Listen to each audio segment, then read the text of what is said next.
Sitting behind the resolute desk in the Oval Office, Donald Trump lifts the model of a B-2 bomber into his hands, turns it, admires it, and smiles. "Let me just hug that little sucker."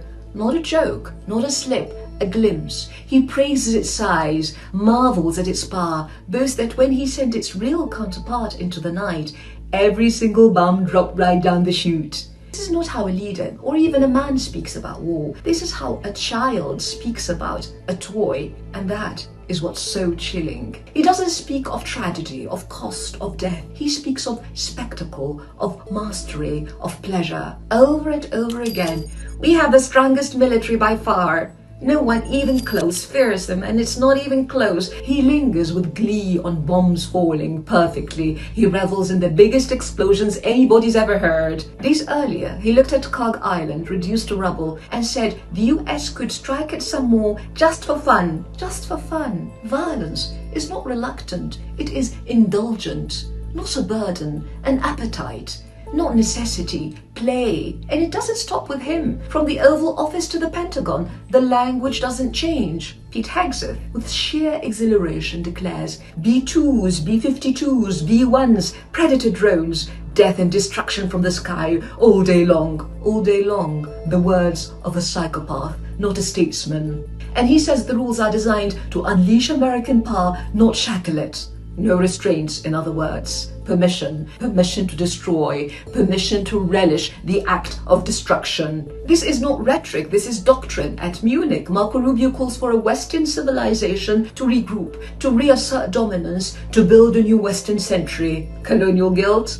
A weakness. Taken together, this is an administration with one organizing principle: brutal force, no restraint, no law, no treaties, no interest in the very institutions America built after World War II. Look closer at the men entrusted with war. A war secretary accused of sexual misconduct, who paid to silence a rape allegation, who shows up to work drunk, who frequents strip clubs, harasses women until he's thrown out, whose colleagues recall drunken nights shouting, "Kill all Muslims," whose own mother spoke of a long record of abuse of women, and there are many, she says. Even his body speaks. Deus Vult, the Crusaders' call, the Jerusalem cross, symbol of the Knights Templar, founded in occupied Jerusalem in 1119 with Al-Aqsa Mosque as their headquarters, Kafir in Arabic, infidel, a pathological obsession with Muslims. These are not tattoos, they are declarations, fragments of a sick worldview in which politics becomes crusade and the modern world a permanent battlefield between the West and its enemies, Islam foremost among them. And then those who don't just surround power but steer it. Jared Kushner, Steve Witkoff, a son-in-law, a real estate magnate, no diplomatic training, no strategic depth, yet placed at the center of nuclear negotiations. This is not unconventional, it is structural. Proximity replaces competence, loyalty replaces expertise, nepotism replaces statecraft. But the problem runs deeper still. A British diplomat described them as operating like Israeli assets. Reports go further. The president was not merely advised, but misled, presented with a distorted picture of negotiations that paved the way to war. And the concern did not stop there. From inside the system, a resignation. The director of the National Counterterrorism Center, unable to support a war launched without necessity, no imminent threat, no justification. And he pointed directly to pressure from Israel and its lobby as a driving force behind the war. Because these men are not just aligned, they are embedded. Witkoff, a staunch supporter of Israel, close to Miriam Adelson,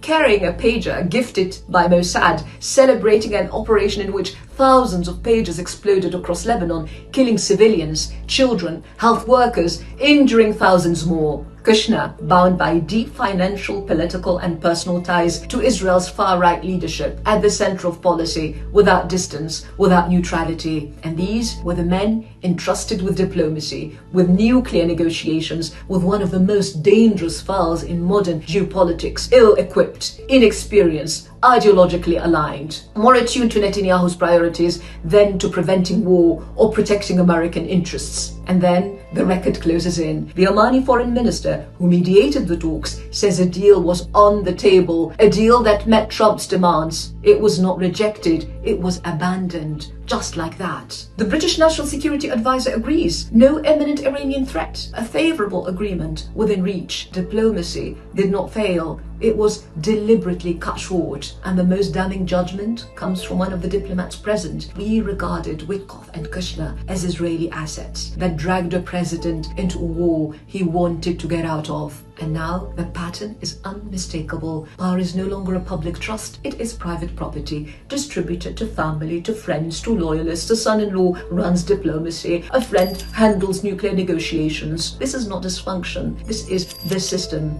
and through it, American power bends, not toward its own interests, but towards the priorities of another state. Diplomacy no longer mediates, it acts on behalf of another state, and the machinery of the United States, its fleets, its bombers, its sanctions, its global leverage is bent to serve. And as the Omani foreign minister warned, there are two parties to this war who have nothing to gain from it. America has lost control of its own foreign policy. What we're witnessing is something more primitive, a thuggish, power-drunk administration where domination is the only language, militarism, civilizational arrogance, crusading fantasies, no longer at the margins, but at the center of power. These are not fringe figures, they command fleets, bombers, armies, and they speak like a gang, boastful, taunting, intoxicated by force. And even now the language doesn't change. Last night Trump tweeted saying, "I wonder what would happen if we finished them off." Not strategy, reprisal, not just against Iran, but against anyone who refuses to fall in line. A modern Nero, flames rising behind him, spectacle before him, and a world watching in horror.